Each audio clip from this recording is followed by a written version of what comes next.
반드시 하나님 나라를 살기를 소원하며 오늘도 기도의 삶을 이어가시는 여러분, 오늘 화요 신앙 강좌를 통해서 주님의 기도가 나의 기도가 되어지는 시간이 되시기를 간절히 바랍니다.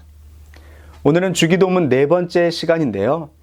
우리가 우리에게 죄 지은 자를 사하여 준 것 같이 우리 죄를 사하여 주시옵고, 이 부분을 공부하려고 하는데요. 특별히 기도를 하는 우리의 마음과 삶의 자세에 대해서 함께 이야기 나누어 보려고 합니다. 먼저 오늘 한글 성경에 나와 있는 주기도문을 보면은요, 마치 내가 나한테 죄 지은 사람 용서해 주었으니까 하나님도 내 죄를 용서해 주십시오, 이렇게 이야기하는 것 같습니다. 혹은 내가 하나님께 용서받기 위한 전제 조건이 내가 누군가를 먼저 용서해 주어야 그때서야 하나님도 나를 용서해 주시는구나, 이렇게 생각하기 쉽게 되어져 있습니다. 그런데 설마 하나님께서 너 누구 용서해라, 그러면 내가 그때서 너 용서해 줄게, 이러시겠습니까? 그것이 아니라 오늘 구절을 원어 성경으로 보면은요, 우리 죄를 사하여 주시옵고가 먼저 나옵니다. 그리고 그 다음에 카이 접속사로 연결되어져 있죠. 그러니 다시 해석해 보면, 우리 죄를 용서하여 주십시오. 그리고 우리도 우리에게 죄 지은 자를 용서하겠습니다. 더 쉽게 풀어보면은요, 하나님께로부터 죄를 용서받은 것처럼 우리도 그렇게 살겠습니다. 이것이 더 정확한 표현입니다. 그래서 오늘 우리는 주기도문 이 구절을 통해서요, 기도하는 우리의 자세가 어떠해야 하는지 두 가지를 함께 같이 나누어 보려고 하는데요. 첫 번째는 하나님께 용서를 구해야 하고요. 두 번째는 하나님께서 용서하신 자처럼 살아가는 것입니다. 첫 번째 우리의 기도의 자세는 바로 용서를 구하는 것입니다. 용서는 잘못한 사람이 내가 잘못했다고 빌었을 때 그것을 받아들여 주는 겁니다. 즉, 우리가 하나님께 기도할 때에 우리의 잘못을 하나님께 회개하고 하나님께서는 우리를 용서해 주십니다. 그러면 우리가 용서를 구하기 위해서는 먼저 자신의 잘못을 깨달아야 하겠지요. 여기서 잘못은 죄라고 할 수 있는데요. 그러니까 먼저 죄를 깨달아야 용서를 구할 수 있는 것입니다. 그럼 죄가 무엇입니까? 죄를 먼저 정의 내려야 될 것 같습니다. 우리는 흔히 이거 잘못했고 저거 잘못했고 이걸 죄 지었다고 여기고, 그래서 하나님께 회개 기도할 때에 하나님, 제가 이거 잘못했습니다, 용서해 주세요. 저거 잘못했습니다, 저것도 용서해 주세요, 이렇게 할 때가 많이 있습니다. 물론 그것도 회개라고 할 수 있지요. 그러나 더 본질적으로 죄란 하나님으로부터 멀어지는 것입니다. 우리는 하나님과 함께여야 하는데 우리의 삶의 방향이 자꾸 하나님과 반대 방향으로 나아가는 것입니다. 그러니 이것저것 잘못한 행위는 하나님으로부터 멀어지니, 방향이 멀어지기 때문에 생기는 것이지요. 그렇다면 결국 진정한 죄의 회개는 멀어지던 방향을 돌려서 다시 하나님께로 가는 것을 의미합니다. 선악과를 따먹은 아담은 죄인이 되었습니다. 그럼 아담의 죄는 무엇입니까? 단순히 하나님의 말씀 듣지 않고 선악과를 먹은 걸까요? 그랬다면 그가 회개해야 할 때 어떻게 해야겠습니까? 하나님, 제가 그거 먹은 거 용서해 주세요, 이렇게 하는 게 맞을까요? 말씀드린 것처럼 더 본질적으로 아담의 죄는 하나님으로부터 멀어진 겁니다. 하나님으로부터 방향이 틀어지니 당연히 하나님의 말씀보다 더 크게 들리는 것들이 있었겠지요? 처음에는 어색했을지 몰라도요, 하나님과 함께 하고 있는 것보다 더 좋은 것이 생겼고요. 그러다 보니 하나님이 오히려 불편해지고 하나님으로부터 멀어지고 더 멀어지고 싶었습니다. 그래서 숨었습니다. 그게 진짜 죄입니다. 인간은 태어날 때서부터 죄의 속성을 가지고 있습니다. 우리 첫 번째 시간에 거룩하신 하나님 할 때 했잖아요. 내 옷에 더러운 얼룩이 묻어 있다는 것을 어둠 가운데서는 발견할 수가 없습니다. 그러나 밝은 빛 아래 서면 모든 얼룩이 환하게 다 보이는 것처럼 우리가 하나님으로부터 멀어져 있을 때에는 우리가 얼마나 큰 죄인인지 알지 못합니다. 그래서 하나님으로부터 멀어지면 멀어질수록 나는 죄 없다라고 이야기하지요. 그러나 하나님 앞으로 가까이 나아갈 때면, 가까이 가면 갈수록 우리의 죄인됨을 고백할 수밖에 없는 것입니다. 그래서 사도 바울도요, 자신을 가리켜서 나는 죄인 중에 괴수라라고 이야기하였습니다. 그 정도로 내가 죄인이라고 하는 것은 바울이 그만큼 하나님께로 가까이 나아가고 있다는 말입니다. 멀어져 있는 사람은 내가 죄인인 것조차 인식할 수 없습니다. 그러니 자신이 얼마나 죄인인 줄 아는 사람이 하나님께 가장 가까이 있는 사람입니다. 로마서에서도 죄와 죄인을 설명할 때요, 먼저 그들이 마음에 하나님 두기를 싫어하였다고, 즉 하나님과 멀어졌다고, 그러다 보니 하나님 보시기에 합당치 못한 일을 저지르게 되어져 있습니다. 이에 율법은 해라 혹은 하지 마라라는 것을 정해 놓았지요. 그리고 그것을 통해서 그 행위의 문제로 죄를 판가름하였습니다.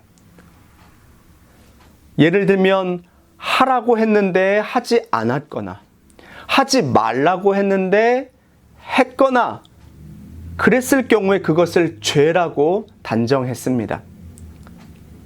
그러나 심지어 예수님은요, 행동은커녕 마음 먹기만 해도 죄라고 말씀하셨습니다.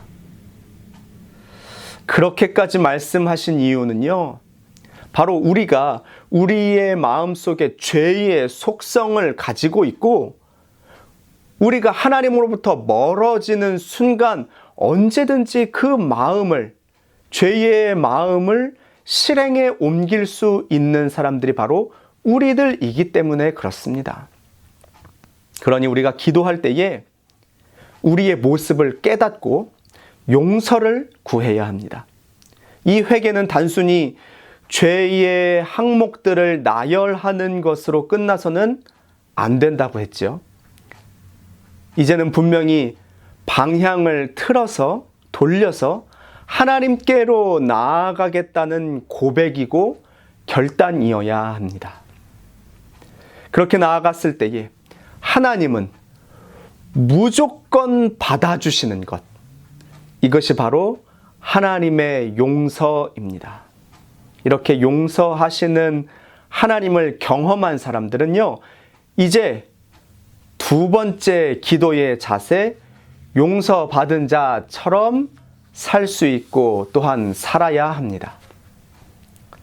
오늘 본문에서 우리가 우리에게 죄 지은 자를 사하여 준 것 같이 우리 죄를 사하여 주시옵고, 이렇게 이야기할 때요, 죄라는 단어는요, 오페일레마라는 단어를 사용하고 있는데요, 이 단어는요, 돈을 빌렸을 때 빚을 지잖아요. 이 빚, 이게 죄라는 단어를 의미합니다. 그러니까 사실은 빚진 자를 탕감하여 준 것 같이 우리의 빚도 탕감하여 주시옵고 라는 해석도 가능한 것이지요. 그런데 헬라어에서요, 죄라는 단어를 의미하는 단어는 9개나 됩니다. 그러면 특별히 주기도문에서 죄라는 단어를 죄인이라는 단어를 빚진 자라고 한 이유는 무엇일까요? 빚은 본래 갚아야 끝이 납니다. 그 전에는 자유로울 수 없지요.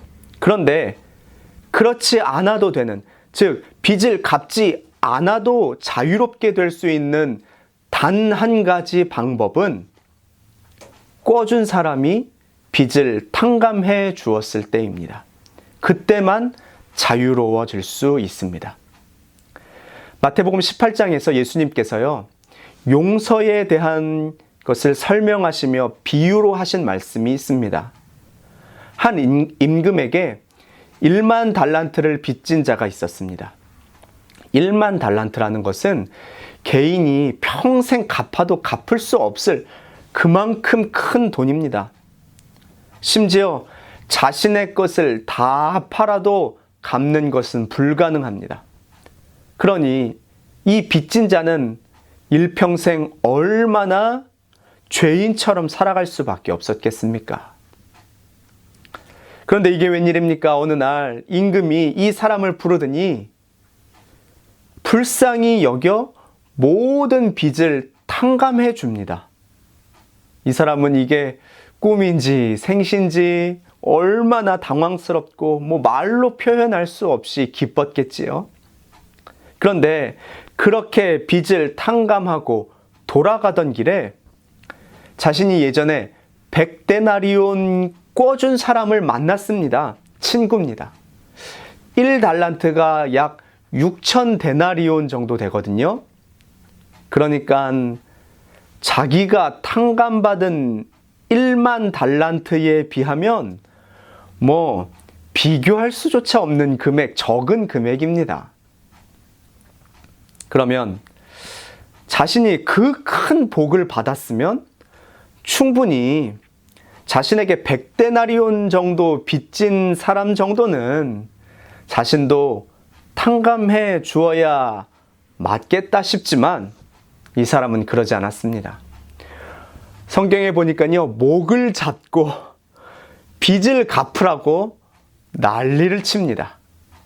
그 동료는요, 엎드려서요, 조금만 기다려 달라고 간청을 했는데도 이 사람은 허락하지 않고 그를 감옥에 보냅니다. 이 모습을 주위의 많은 사람들이 보았습니다. 그리고 그것을 처음에 빚을 탕감해 주었던 그 임금 주인에게 가서 일렀지요.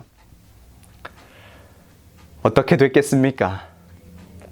그 이야기를 듣고 매우 화가 난 주인은요, 다시 그 1만 달란트 빚진 자를 불러서 내가 너를 불쌍히 여김같이 너도 내 동료를 불쌍히 여김이 마땅하지 아니하냐?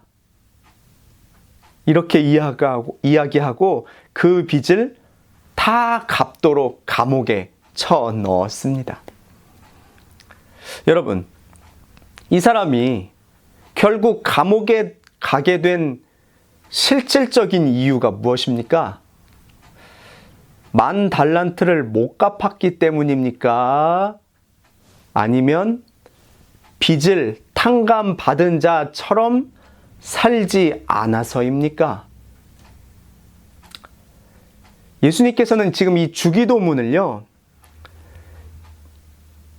믿지 않는 사람들에게 가르쳐 준 것이 아니라 예수님의 제자들, 그러니까 믿음 있는 사람들, 그리스도인들에게 가르쳐 주고 계십니다.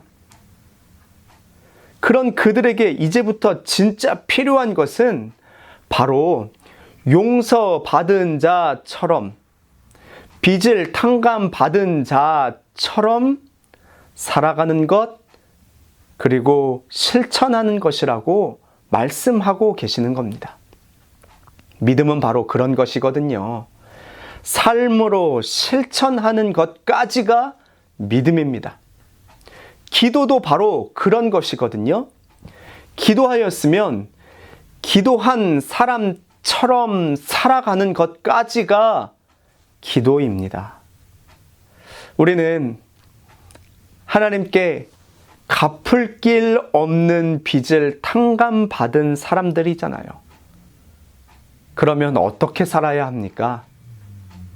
그 빚을 탕감받은 것처럼 나도 누군가의 빚을 탕감해 주어야 합니다. 하나님께로부터 죄를 용서받은 것처럼 나도 용서해야 합니다.